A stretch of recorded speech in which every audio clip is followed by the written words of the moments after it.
The wind howled like a wounded animal that night, clawing at the edges of the old farmhouse, while the snow fell in thick, merciless sheets. A pale woman stood outside the wooden door, her arms wrapped around her swollen belly, her breath turning to frost as she whispered her baby's name to the storm. Inside, through the blurred window, she could see her husband's family gathered around the fireplace, laughing. Laughing, as she shivered on the doorstep of what was supposed to be her home. If you believe that kindness, compassion, and second chances still matter in this world, please take a moment to like, comment, share, and subscribe to Kindness Journal, because stories like this remind us why humanity still matters. Her name was Amelia Carter, 26 years old, gentle-hearted, and expecting her first child. She had grown up in a small town where everyone knew everyone, where kindness was a language people spoke daily. When she met Daniel, a charming and seemingly humble man from the city, she thought she had found her forever. Their love had blossomed fast, too fast, perhaps, and within a year, they were married.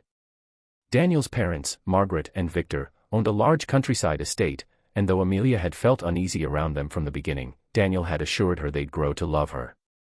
He was wrong. Margaret saw Amelia as nothing more than a burden, a small-town girl with no status.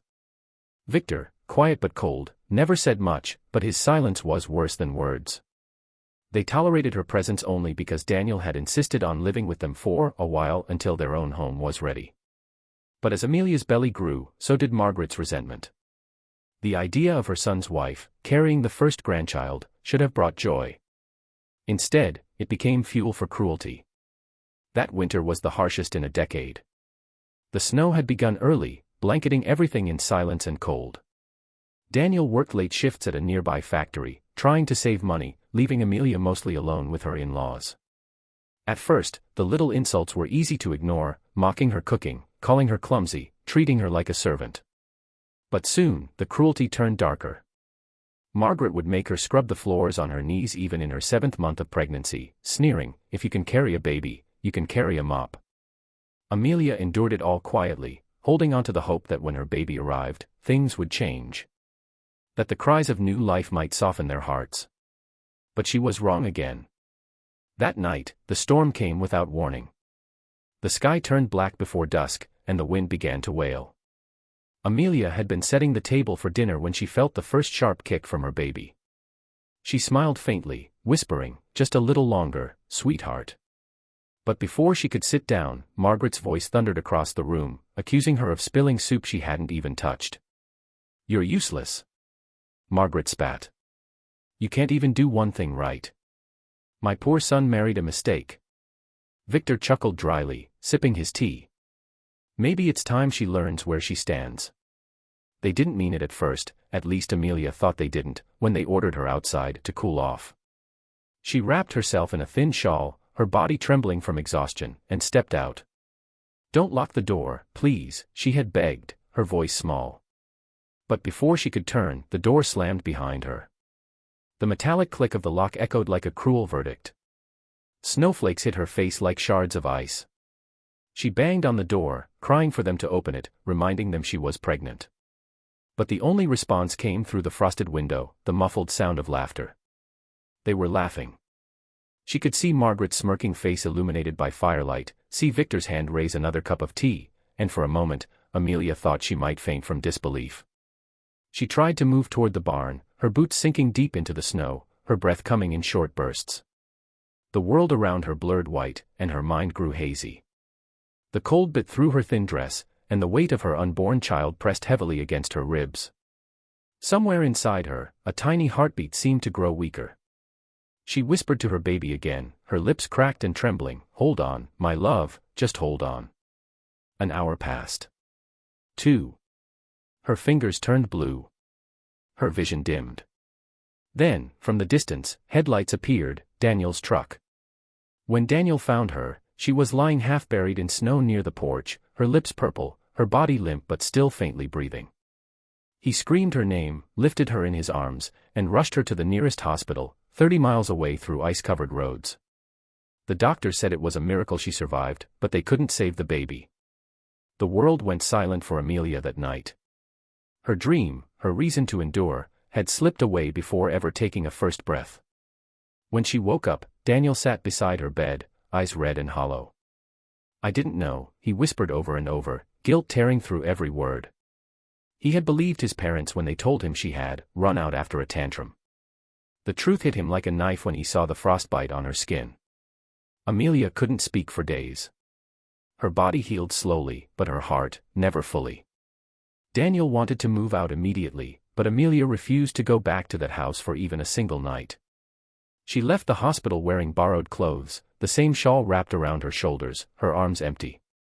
She moved into a small apartment in town, far from the estate, far from the memories. Daniel joined her later, though something had changed between them, a fracture too deep for quick repair. He left his parents' name behind, quit his job at their company, and started anew. But guilt is a heavy shadow. Months passed. Spring came. The snow melted, but Amelia's grief did not. She found solace in volunteering at a local shelter, helping other women who had faced cruelty, abandonment, or loss. Listening to their stories made her realize something profound: pain can destroy, or it can transform. And she chose transformation. Each morning she woke early, made tea, and walked past a small park near her home where mothers pushed strollers and children laughed. At first, it broke her heart. Then, slowly, it began to heal it.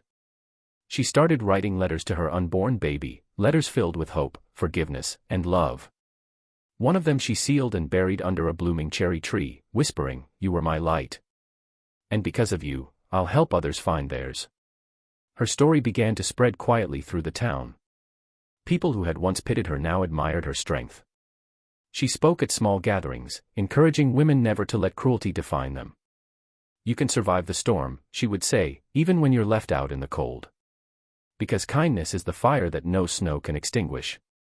Meanwhile, life at the old farmhouse took a different turn. Margaret and Victor's health began to fail. The laughter that once echoed through those walls was replaced by silence and regret. Neighbors whispered that Margaret often stood by the same window she had laughed from, staring out into the snow, haunted by the ghost of her cruelty. Years later, Amelia received a letter. It was from Margaret. The handwriting was shaky, the ink smudged. It read simply, "I don't expect forgiveness. But I think of you and the child every night. The storm that night never left me. I pray you found peace." Amelia folded the letter, tears rolling silently down her cheeks. For a long time, she said nothing. Then, with a trembling hand, she lit a candle and whispered, "I forgive you." It wasn't for them, it was for herself. Forgiveness was the final act of letting go. Time moved on, and with it, new beginnings came. Amelia eventually became a counselor for women who had suffered emotional and domestic abuse. Her gentle nature, once mocked, became her greatest strength. People came to her not just for advice, but for hope. And every winter, when the first snow fell, she would light a lantern outside her window, a small beacon for anyone lost in their own storm. Because she knew what it meant to stand outside, shivering, unwanted, and unseen, and she vowed no one else would ever feel that way if she could help it. And maybe, somewhere beyond this world, the tiny soul she once carried was smiling, proud of the mother who had turned her pain into purpose. If this story touched your heart, please take a moment to like, share, and subscribe to Kindness Journal, because somewhere out there, another Amelia might need this story to find her strength again. Before you leave, please comment below. Speech balloon: do you believe forgiveness is the true path to peace?